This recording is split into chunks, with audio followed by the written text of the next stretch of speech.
왜 나쁜 일은 선한 사람에게도 일어나는가? 안녕하세요. 삶의 깊은 질문들에 대한 지혜를 나누는 시간입니다. 우리 중 많은 이들이 마음속 깊이 품고 있는 질문이 있습니다. 왜 내 삶에 이런 고통이 찾아오는 것일까?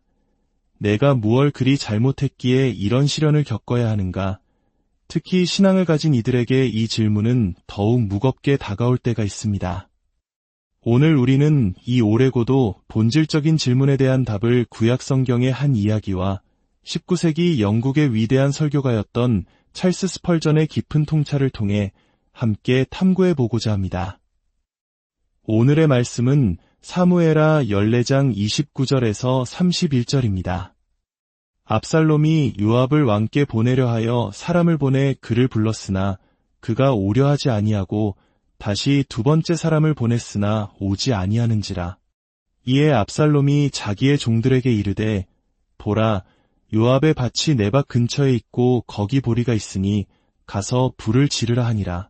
압살롬의 종들이 그 밭에 불을 질렀더니 요압이 일어나 압살롬의 집으로 가서 그에게 이르되 어찌하여 내 종들이 내 밭에 불을 질렀느냐 하니 이 말씀의 배경을 잠시 살펴보겠습니다. 압살롬은 아버지인 다윗 왕의 분노를 피해 예루살렘을 떠나 있다가 겨우 돌아올 허락을 받았습니다.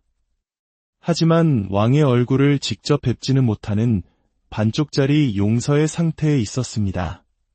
그는 자신의 예전 지위와 총애를 되찾고 싶은 마음에 당시 막강한 권력을 가진 군대 장관 요압에게 중재를 요청하고자 했습니다.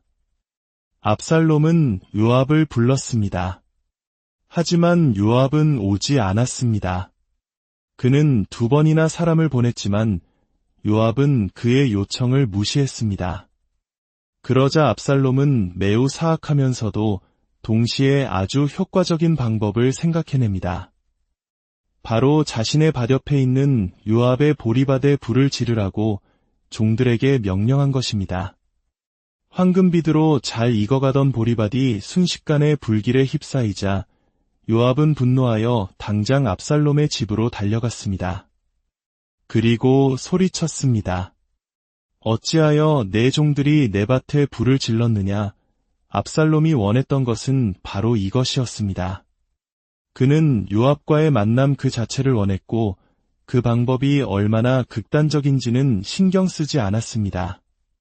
결국 불타버린 보리밭은 요압을 그의 앞으로 데려왔고 압살롬은 자신의 목적을 이루었습니다. 자, 우리는 여기서 압살롬의 죄악된 행동을 옹호하려는 것이 아닙니다. 하지만 이 이야기는 마치 한 폭의 그림처럼 은혜로우신 우리 하나님께서 그분의 가장 지혜롭고 선하신 계획 속에서 때때로 행하시는 일의 원리를 보여줍니다. 하나님께서는 종종 우리를 부르십니다. 그분 자신을 위해서가 아니라 바로 우리를 위해서 말입니다. 하나님께서는 우리가 그분께 더 가까이 나아와 그분의 손에서 놀라운 축복을 받기를 원하십니다. 하지만 우리는 어리석고 마음은 차갑고 완고하여 그 부르심에 응답하지 않을 때가 너무나 많습니다. 하나님께서는 우리가 다른 방법으로는 결코 나아오지 않을 것을 아시기에 때로 우리에게 혹독한 시련을 보내십니다. 그분은 우리의 보리밭에 불을 놓으십니다. 물론 우리 삶의 모든 것은 근본적으로 그분의 것이기에 하나님께는 그럴 권리가 있으십니다. 압살롬의 행동은 잘못된 것이었지만 하나님께서는 자신의 것을 자신의 뜻대로 하실 권리가 있으신 분입니다. 하나님께서 우리가 마음을 쏟고 가장 소중히 여기던 기쁨을 거두어 가실 때 우리는 비로소 그분께 나아가 이렇게 묻게 됩니다. 하나님, 왜 저와 다투십니까? 어찌하여 저를 주의 막대기로 치시나이까? 제가 무엇을 잘못하여 주의 분노를 샀나이까? 바로 그 순간 우리는 하나님의 임재 앞으로 나아가게 되며 주님께서 잠시 가져가신 일시적인 은혜와는 비교할 수 없는 무한히 더 가치 있는 영원한 축복을 받게 되는 것입니다. 오늘 저는 이 이야기를 통해 왜 우리 삶에 고난이 찾아오는지, 그리고 그 고난을 통해 하나님께서 우리에게 무엇을 말씀하시는지 두 가지 관점에서 나누고자 합니다. 첫째는 이미 그리스도를 믿는 성도들을 위해, 그리고 둘째는 아직 하나님을 만나지 못한 분들을 위해서입니다. 하늘로부터 오는 지혜가 우리 모두에게 임하기를 소망합니다. 먼저 그리스도 안에 있는 사랑하는 형제자매, 성도 여러분께 말씀드립니다. 우리는 고통을 피할 수 없는 존재임을 기억해야 합니다. 다른 사람의 보리밭이 불타지 않는다 해도 우리의 밭은 불탈 수 있습니다. 하나님 아버지께서 다른 곳에서는 회초리를 사용하지 않으시더라도 그분의 참된 자녀들에게는 그 매의 따끔함을 느끼게 하실 것입니다. 사도 바울이 말했듯 서자들은 매를 피할 수 있을지 몰라도 하나님의 적자인 우리는 반드시 징계를 통해 연단받습니다. 우리 구주께서는 우리에게 이중의 유산을 남기셨습니다. 세상에서는 너희가 환난을 당하나 내 안에서 너희가 평안을 누리리라. 우리는 평안을 누리지만 환난이라는 특권 없이는 그 평안의 깊이를 온전히 알 수 없습니다. 모든 미랄은 타작을 거쳐야 합니다. 하나님의 타작마당은 그 어떤 곳보다 묵직한 매질을 증언하는 곳입니다. 모든 금은 불 속에서 단련되어야 합니다. 주님께서는 시온의 불을, 예루살렘에 용광로를 두셨다고 성경은 말씀합니다. 하지만 사랑하는 성도 여러분, 여러분에게는 모든 고난 속에서 붙들 수 있는 4가지 특별한 위로가 있습니다. 첫째, 여러분이 지고 가는 십자가에는 저주가 단 한 방울도 섞여 있지 않다는 감미로운 사실입니다. 그리스도께서 우리를 위해 저주가 되셨습니다. 사람들은 그분의 십자가를 저주받은 나무라 불렀지만 예수님께서 그 위에 달리신 이후로 그것은 가장 복된 나무가 되었습니다. 고난의 십자가는 무거울 수 있습니다. 특히 우리가 짊어지는데 익숙하지 않을 때는 더욱 그렇습니다. 하지만 기억하십시오. 그 안에 수만 톤의 슬픔이 담겨 있을지는 몰라도 저주의 무게는 단 1g도 없습니다. 하나님께서는 결코 당신의 자녀를 사법적인 정의의 의미로 벌하지 않으십니다. 아버지가 자녀를 사랑으로 훈계하듯 우리를 단련하실 뿐 재판관이 죄수를 처벌하듯 대하지 않으십니다. 그리스도께서 이미 우리를 대신하여 형벌을 받으셨는데 구속받은 영혼에게 다시 형벌을 요구하는 것은 불의한 일이기 때문입니다. 한 가지 죄에 대해 어찌 2번 벌하실 수 있겠습니까? 그러므로 당신의 잔이 아무리 쓰더라도 그 안에는 전능하신 하나님의 진노가 단 한 방울도 섞여 있지 않음을 믿으십시오. 둘째, 여러분의 모든 고난은 하나님의 신성한 지혜와 사랑에 의해 정확하게 분배되었다는 위로입니다. 하나님께서 당신에게 10번의 시련을 정하셨다면 결코 11번이 될 수 없습니다. 산들의 무게를 저울에 다시는 그분께서 당신의 고난의 무게를 세심하게 측정하십니다. 당신은 그분의 무한한 지혜가 허락하는 것 이상으로 단 1g의 고통도 더 겪지 않을 것입니다. 모든 고난에는 보이지 않는 끈이 매달려 있어 결코 그 한계를 넘어설 수 없습니다. 셋째, 당신은 고난의 십자가 아래에서만 누릴 수 있는 특별한 위로들을 이미 많이 경험했다는 사실입니다. 하나님께서는 아픈 성도들에게 특별한 강장제를 주시는데 이것은 건강한 자들의 입술에는 결코 허락되지 않는 것입니다. 어두운 동굴이라도 그곳에서 다이아몬드가 발견된다는 것을 안다면 광부들은 그 어둠을 두려워하지 않습니다.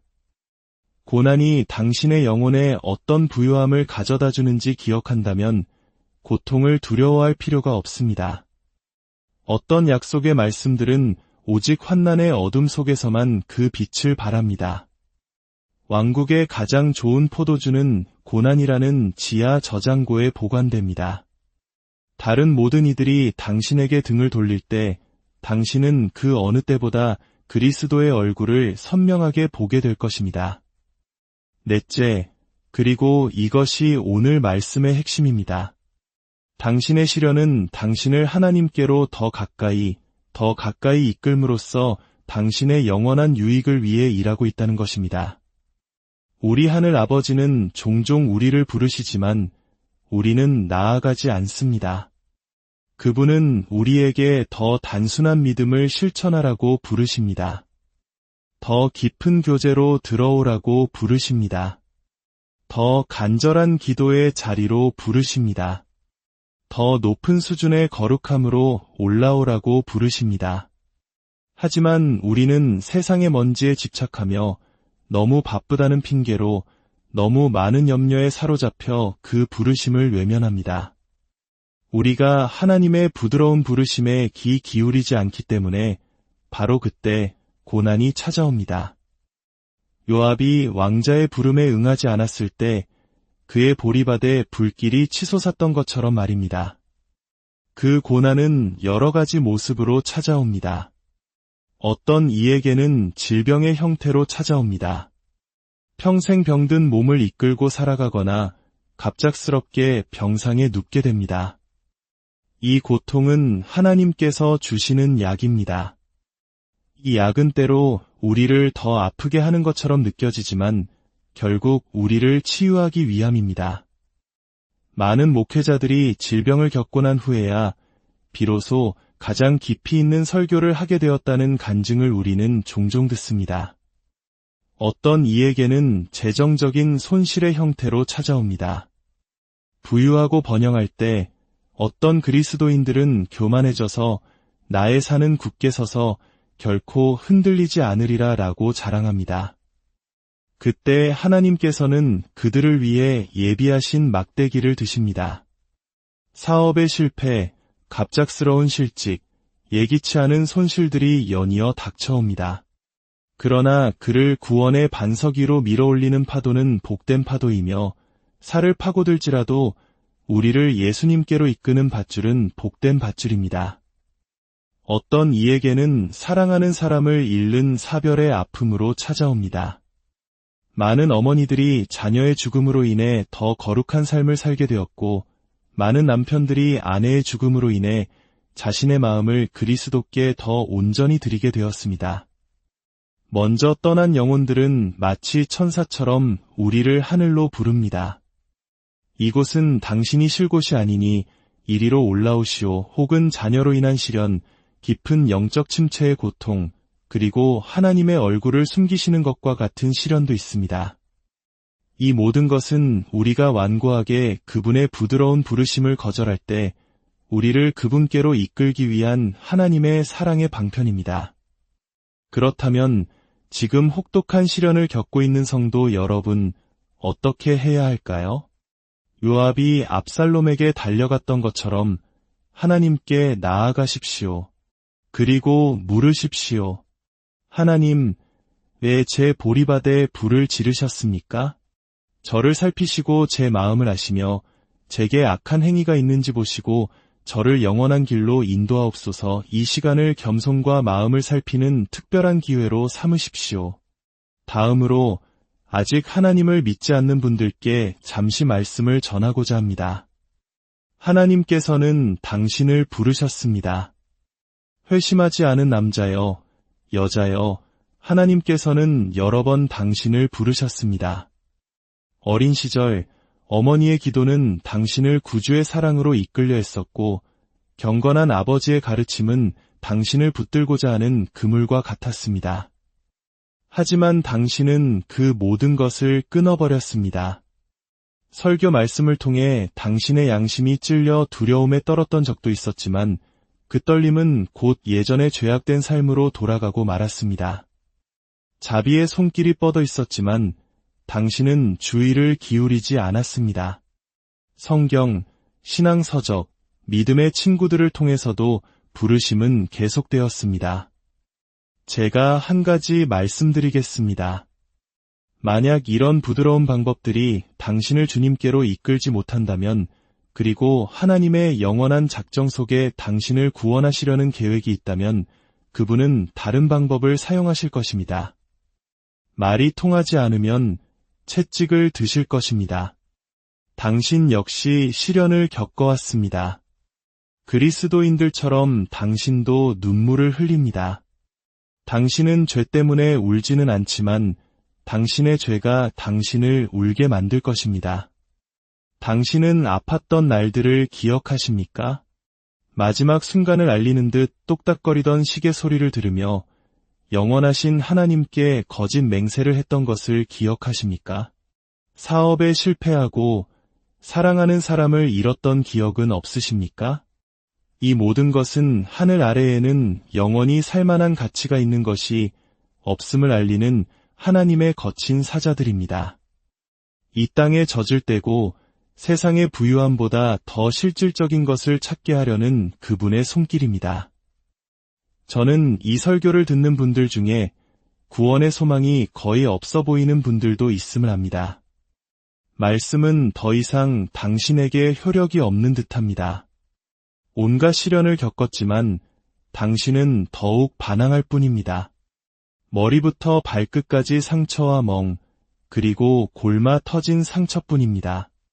술 때문에 가난해지고 잔인함 때문에 아내를 잃고 자녀를 잃고 무일푼의 친구도 없고 무력한 거지가 되었음에도 당신은 여전히 하나님께로 돌이키지 않습니다. 이제 당신에게 무엇을 해야 할까요? 하나님께서 당신에게 무엇을 하실까요? 그분이 당신을 포기하실까요? 자비의 심장은 여전히 당신을 향해 뛰고 있습니다. 하나님께로 돌아오십시오. 하나님께서 당신이 돌아오도록 도우시기를 간절히 기도합니다. 왕께서는 오늘 평화와 위로의 흰 깃발을 올리시고 당신이 나아오기를 초대하십니다. 내일은 경고의 붉은 깃발을 올리실지 모릅니다. 만약 그 붉은 깃발에도 당신이 돌이키지 않는다면 그분은 처형의 검은 깃발을 올리실 것이며 그때는 아무런 희망도 없을 것입니다. 아직 검은 깃발은 오르지 않았습니다. 지금 당신이 겪는 시련과 고난은 바로 그 붉은 깃발, 은혜가 들어갈 수 있도록 마음을 열라고 명령하는 하나님의 경고입니다. 왜 하나님께 저항하십니까? 만약 주님께서 당신에게 영원한 구원을 주시기로 선택하셨다면 당신의 저항은 헛될 것입니다. 당신을 사랑하시는 분, 영원한 사랑으로 당신을 사랑하시고 그리스도의 피로 당신을 구속하신 그분께 왜 맞서십니까? 누군가 이렇게 말할지 모릅니다. 만약 그런 자비가 있다는 것을 안다면 나도 굴복할 텐데 친구여, 만약 당신이 주 예수 그리스도를 믿는다면 그것이 바로 그런 자비가 당신을 위해 정해졌다는 증거가 될 것입니다. 성령님께서 죄인된 당신이 있는 모습 그대로 나아와 그리스도를 신뢰하도록 도우시기를 원합니다. 만약 당신이 그렇게 한다면 당신의 이름이 어린 양의 생명책에 기록되어 있고 당신이 하나님께 택함받은 귀한 존재이며 불멸의 왕관이 영원히 빛날 머리의 주인임이 확실해질 것입니다. 오늘 이 아침 이 말씀을 듣는 모든 분들이 예수 그리스도의 완성된 사역에 당신의 영혼을 던지는 믿음을 갖게 되기를 소망합니다. 그분의 피는 깨끗하게 할 수 있고 그분의 의는 덮을 수 있으며 그분의 아름다움은 당신을 꾸밀 수 있습니다. 그분을 믿으십시오. 하나님께서 당신이 그분을 신뢰하도록 도우시기를 빕니다. 오늘의 말씀이 여러분의 마음에 깊은 울림을 주었다면 구독과 좋아요를 통해 이 은혜를 더 많은 분들과 나눠주십시오. 여러분의 작은 손길이 어딘가에서 홀로 힘들어하는 또 다른 영혼에게 하나님의 위로를 전하는 귀한 통로가 될 수 있습니다. 이 채널을 통해 주님의 사랑을 나누는 모든 분들의 삶 가운데 하나님의 평강이 가득하기를 축복합니다. 지금도 그리고 영원토록 모든 영광을 하나님께 돌립니다.